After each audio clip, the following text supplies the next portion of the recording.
لکھ کر یہ سفارش کر دی ہے. تو یہ انتہائی امپورٹنٹ چیز ہے، اور آج اسی فل کورٹ میٹنگ کے اندر جو ہے انسپیکشن جج کو مزید امپاور کرنے کا فیصلہ کیا گیا ہے، تاکہ کوئی بھی نیچے جو ہے وہ جو ججز کو میڈلنگ ہو رہی ہے، وہ جو ہے ان کے فیصلوں کو سپرسیڈ کر رہا ہے، ان پر انفلوئنس کرنے کی کوشش کر رہا ہے، تو اس کو روکا جا سکے. تمام ججز بشمول اس فل کورٹ میٹنگ کے اندر، جس میں جسٹس عامر فاروق شامل تھے، وہ ڈٹ گئے ہیں. فل کورٹ اجلاس میں کسی بھی جج کی جانب سے کوئی اختلاف سامنے نہیں آیا، کوئی ڈسینٹنگ نوٹ نہیں تھا. عدلیہ میں کسی بھی مداخلت اور دباؤ پر قانونی کارروائی کی جائے، یہ اصولی فیصلہ کیا گیا ہے. اور اسلام آباد ہائی کورٹ کی تمام تجاویز متفقہ طور پر جو ہے سپریم کورٹ آف پاکستان کو، یعنی جسٹس قاضی فائز عیسیٰ کو بھیجنے کا فیصلہ کر لیا گیا ہے. تو ریسٹ شور کے اسلام آباد ہائی کورٹ اس پر یکسو ہے. اب بڑھتے ہیں اس اسٹوری کی طرف جس کا تعلق جنرل باجوہ سے ہے اور مجیب الرحمان شامی صاحب کی اس ملاقات سے ہے جو باجوہ صاحب کے ساتھ ہوئی. ایک شادی کی تقریب ہے غالباً، جس میں مجیب الرحمان شامی صاحب اور محمد مالک صاحب جو سینئر اینکر ہیں، تجزیہ کار ہیں، وہ دونوں موجود تھے، اور اب اس کی تصویر بھی سامنے آ گئی ہے. شامی صاحب کے ساتھ باجوہ صاحب کھڑے ہوئے ہیں اور بڑا قریب ہو کے ان کے کان میں وہ سرگوشی کر رہے ہیں، بات کر رہے ہیں. غالب امکان ہے شامی صاحب کیونکہ جرنلسٹ ہیں، انہوں نے کچھ سوالات جو مینڈیٹری کوسچنز ہیں وہ باجوہ صاحب سے کیے، اور پھر ان کا جواب جو ملا انہوں نے آ کے ٹی وی پر بتا دیا، اور ظاہر ہے باجوہ صاحب کی اجازت سے بتایا. باجوہ صاحب چاہتے ہوں گے کہ شامی صاحب یہ باتیں، یعنی شامی صاحب کے توسط سے باجوہ صاحب کچھ کہنا چاہ رہے ہیں، کیونکہ ماضی میں بھی باجوہ صاحب نے جرنلسٹ کا سہارا لے کے کچھ باتیں کی. اب شامی صاحب نے جو گفتگو کی، اب اس کی جو مزید تفصیل ہے وہ سامنے آ گئی. اچھا، اس میں شامی صاحب کیا کہتے ہیں؟ وہ کہتے ہیں جی کہ جنرل باجوہ بالکل خوش باش نظر آ رہے تھے، بلکہ پہلے سے زیادہ فٹ بھی دکھائی دیے. آرمی چیف جو بھی ہو، فوج اس کی حفاظت کرتی ہے. انہوں نے کہا کہ جنرل باجوہ کے مطابق وہ ہر حکومت کی معاونت کرتے رہے. آرمی چیف جو بھی ہو، اب آپ کو یاد ہوگا نا کہ باجوہ صاحب کو اپوائنٹ تو نواز شریف صاحب نے کیا تھا، اس کے بعد عمران خان صاحب کی گورنمنٹ آ گئی، پھر عمران خان کی گورنمنٹ گئی، پی ڈی ایم آ گئی، تو باجوہ صاحب نے 3 ادوار دیکھے ہیں، اور باجوہ صاحب کہتے ہیں جو بھی حکومت تھی میں نے اس کی معاونت کی ہے. اچھا، آرمی چیف جو بھی ہو، فوج اس کی حفاظت کرتی ہے، وہ آرمی چیف حاضر سروس ہو یا پھر ریٹائرڈ ہو. یہ شامی صاحب کہہ رہے ہیں.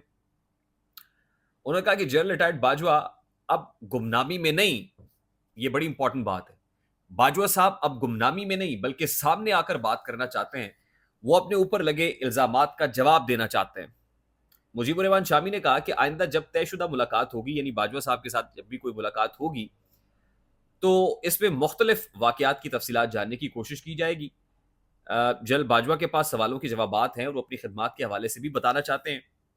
جنرل باجوہ بھارت کے ساتھ اچھے تعلقات رکھنا چاہتے تھے، اور جنرل باجوہ کا اس حوالے سے یہ کہنا ہے، انہوں نے شامی صاحب سے ملاقات کے اندر کہا ہے کہ وہ بھارت سے اچھے تعلقات رکھنا چاہتے تھے. انہوں نے کہا کہ جنرل باجوہ، ان سے سوال ہوا کہ کیا باجوہ صاحب کا کوئی ارادہ ہے کہ وہ سیاست میں آئے، تو اس حوالے سے شامی صاحب نے تو کہا ہے کہ میں کچھ کہہ نہیں سکتا، کچھ کہنا قبل از وقت ہوگا، لیکن اتنا ضرور کہہ سکتا ہوں کہ باجوہ صاحب پریس کانفرنس کرنا چاہتے ہیں اور براہ راست اپنے الزامات کو کلیریفائی کرنا چاہتے ہیں.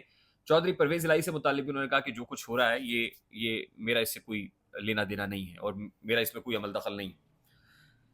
اب باجوہ صاحب کو ظاہر ہے وہ قانون روکتا ہے کہ جب آپ سرکاری افسر ہوتے ہیں اور اس پوسٹ سے ریٹائر ہوتے ہیں تو آپ 3 سال تک جو ہے 2 سال تک غالباً آپ کوئی بات آ کے کو پریس کانفرنس کر کے بات یہ نہیں کر سکتے. پبلک ڈومین میں کو پریس کانفرنس کرنا، کوئی انٹرویو دینا، ایسا نہیں ہو سکتا.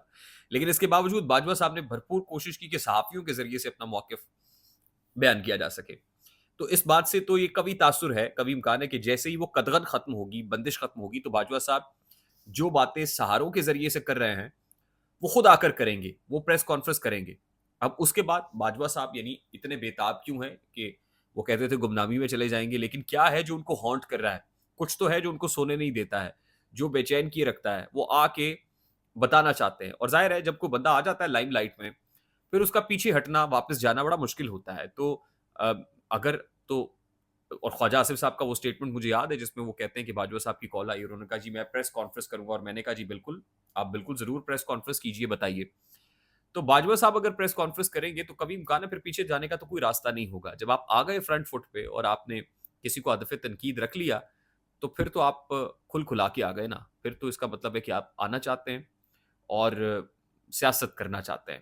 گو کہ باجوہ صاحب نے کہا تھا کہ فوج کا سیاست سے کوئی تعلق نہیں ہے، لیکن لگتا یہ ہے کہ باجوہ صاحب خود بھی سیاست کرنا چاہتے ہیں اور بھرپور سیاست کرنا چاہتے ہیں. آئی ہوپ میری بات آپ تک پہنچی ہوگی. اگر پہنچ جائے تو ویڈیو کو لائک اور شیئر کرنا مت بھولیے گا.